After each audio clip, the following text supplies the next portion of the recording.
The smartest dog in the world.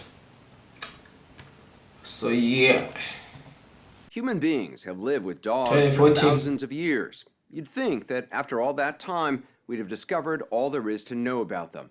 But it turns out that until recently, scientists didn't pay much attention to dogs.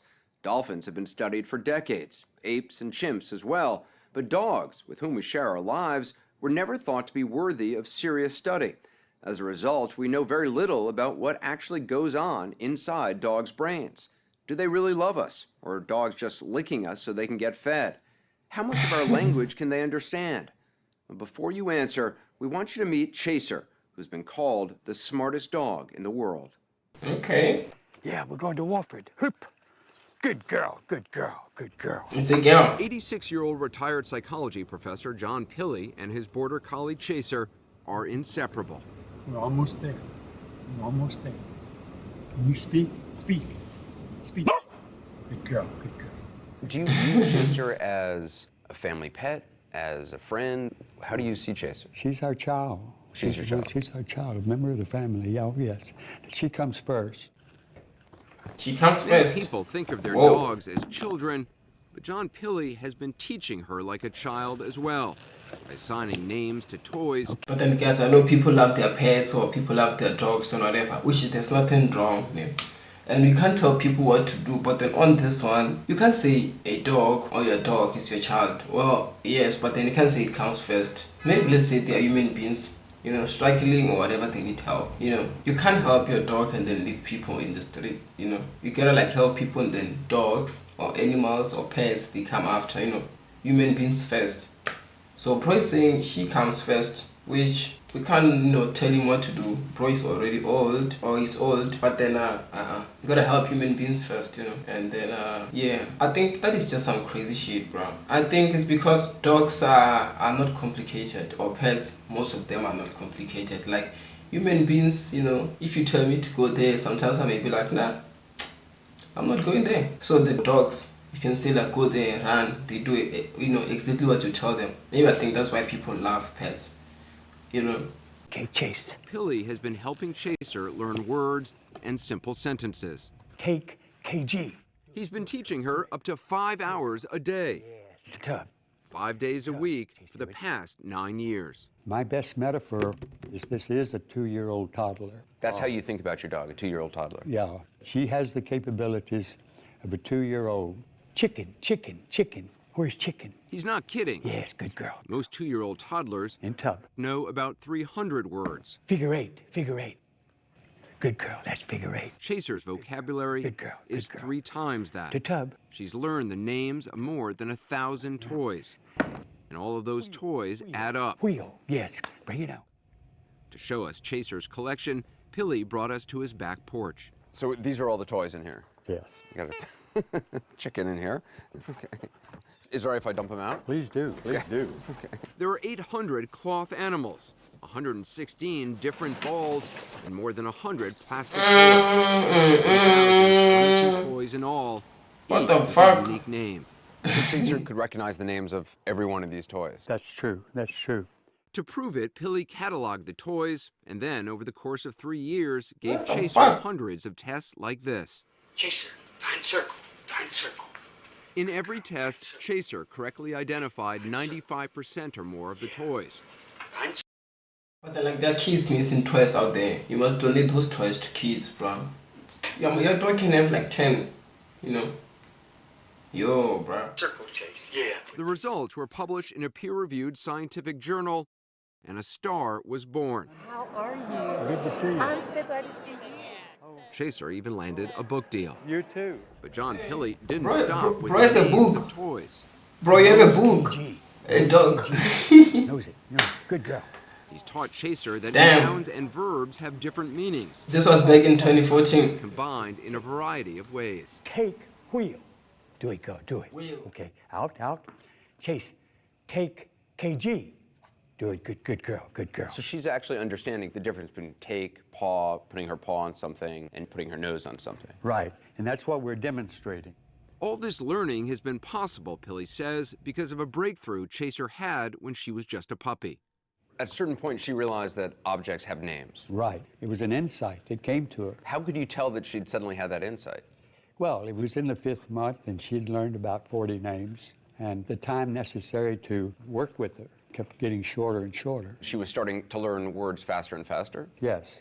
It's the closest thing in animals we've seen to being like what young children do as they're learning words.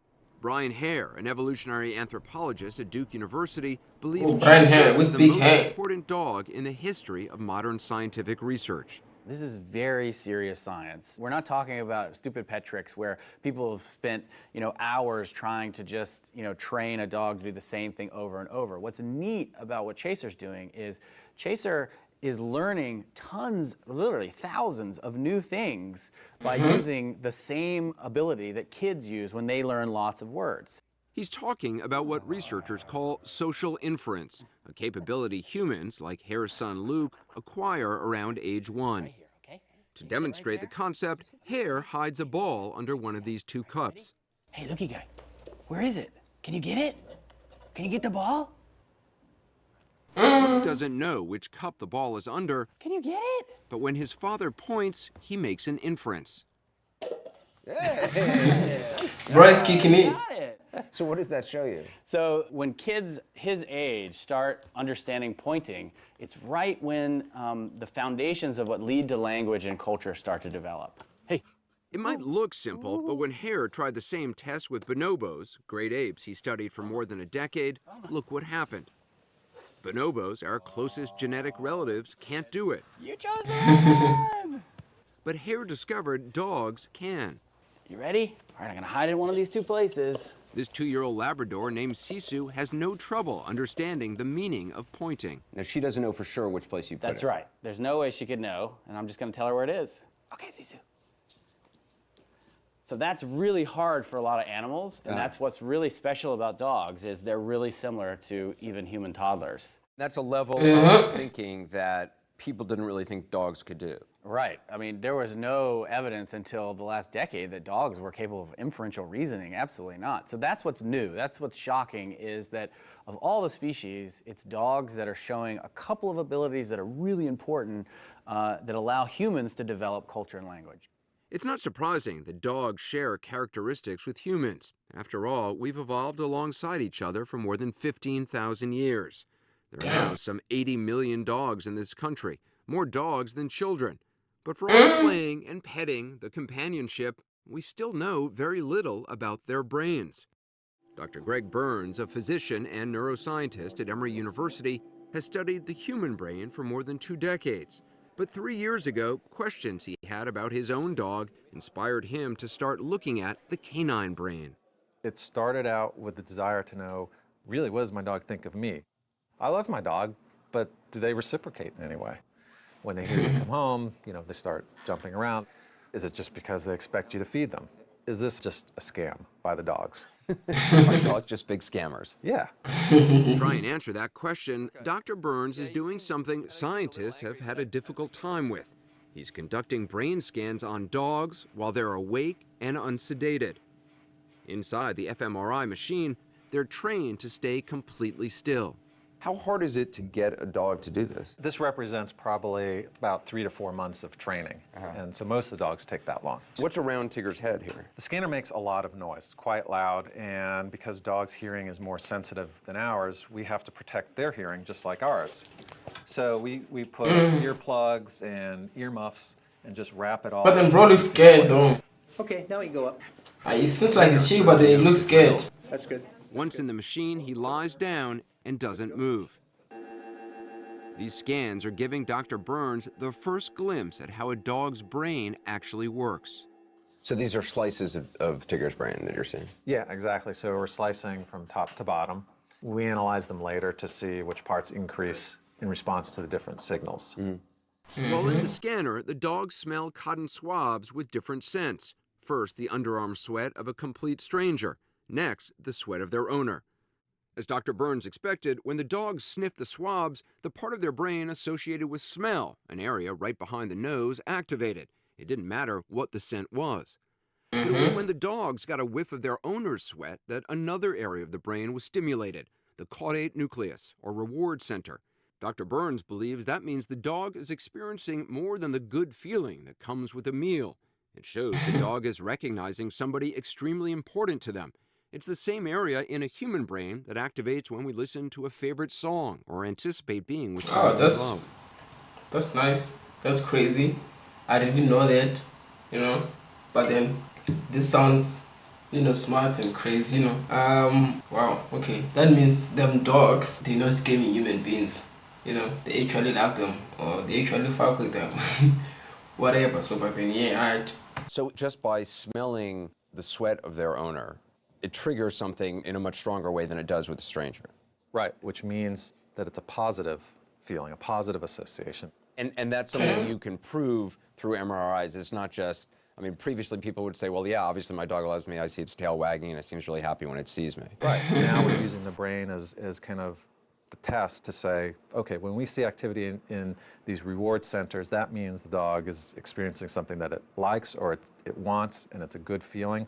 My takeaway from this is that I'm not being scammed by my dog. Did you have that? Yeah, I worry about that all the time. Watch YouTube videos of dogs welcoming home returning service members, and it's easy to see the bond between dogs and their owners. Miss you too. Brian Hare says there's even more proof of that bond. It's found in our bloodstreams. We know that when dogs and humans make eye contact, that actually releases what's known as the love hormone, oxytocin, in both the dog and the human. It turns out oxytocin, the same hormone that helps new mothers bond with their babies, is released in both dogs and humans when they play, touch, or look into one another's eyes. Thank you very much. What we know now is that when dogs are actually looking at you, they're essentially hugging you with their eyes. Really? Yes. What? And so it's Hey. not just that when a dog is making a lot of eye contact with you, that they're just trying to get something from you. It actually probably is just really enjoyable for them because they get an oxytocin or they get an uptick in this love hormone too. All these new discoveries about dogs have led Brian Hare to create a science-based website called Dognition, where owners can learn to play games to test their dog's brain power. So you're allowing people to do an intelligence test for their dog? That's exactly right. And the idea, though, is that there's not one type of intelligence. We help you measure things like how your dog communicates, how empathic your dog is your dog cunning, is your dog actually capable of abstract thought, like reasoning. So there are different kinds of intelligence for dogs, just like with humans? Absolutely. And so just like some humans are good at English and others are good at math, it's the same for dogs. When Hare tested Wow. his own dog, a mixed breed named... Imagine you have a dumb dog, bro. Your dog is dumb. You have a dog and then you find out that no, this dog is dumb. I don't know what's dumb or like when can you say dog is dumb or like something is dumb even human beings. But yeah, imagine if your dog is dumb though. Like it's not doing what you want it to do. Bro, I'm telling you, I'm buying another one. I can't buy no dumb dog. I don't want no dumb dog. Tassie, No way, boy. was surprised by what he learned. What I found out was that I had somebody sleeping in my bed that I didn't even know. Really? And I didn't know my dog doesn't really rely on its working memory. So if I'm saying sit and stay, I no longer have to wonder why my dog wanders off. He like literally forgot. So your dog's not the sharpest of dogs. He did great on communication. He's very communicative. So he could basically be a TV anchor, is what you're saying. Yes. Fetch shirt. Fetch shirt. Chaser. If you're wondering how Chaser did on Brian Hare's intelligence tests, she was off the charts on reasoning and memory. Not surprising, perhaps, considering Chaser is a border collie. Dogs bred specifically for their ability to understand how farmers want their sheep herded. Is Chaser just like an Einstein of dogs? So that's really fun. Is Chaser somehow special? And I think the idea actually is that no. I mean, when Dr. Billy chose Chaser, he just randomly took her out of a litter. What's special is that he spent so much time playing these games to help her learn words. But are there lots of chasers out there? Absolutely. On your mark, get set, go. There's going to be a lot of people who see this and are jealous of your relationship with Chaser. I mean, I now think about my own dog and kind of think, wow, I've missed the boat. I haven't sort of helped my dog live up to her potential. Well, start working with your dog more. Yeah, you're so sweet. Okay, smartest dog in the world. We don't know, there might be other smart dogs, But then cool. The video was nice. It was informative. they didn't know some of the things, we learned things, you know. So like that's that. So yeah, shout out.